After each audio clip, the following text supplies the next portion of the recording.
যে সুন্দর করে মাহিয়া টেবিল সাজাইছে আপু, আমার তো লাগতেছে এর মধ্যে বসে খাওয়ার দরকার নাই, তাহলে সব নষ্ট হয়ে যাবে।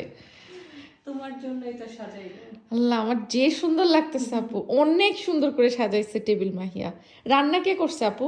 সব আম্মু। আচ্ছা, চিকেন বিরিয়ানি, রোস্ট। আপু, বিরিয়ানি থাকলে তো অন্য কিছু আর লাগে না। হ্যাঁ, আন্টি এত কিছু করে। কাবাবটা কে বানাইছে? আম্মু। এবার ও, সব আম্মু। এবার সব আন্টি। সব আম্মু। কাবাব তো মাহিয়ার হাতে খাই মাঝে মাঝে, এবার সব আন্টির। সেটাই। পোলাও, মাংস। আপু বিরিয়ানি খাবো না পোলাও খাবো বলো? হ্যাঁ, না মজা হয়েছে। এখন কোনটা খাবো? দুইটাই খাবো আপু। এত কিছু কেমনে খাবো? ঈদের দিন তো পুরা পেটের মধ্যে। Dessert তো আলাদা।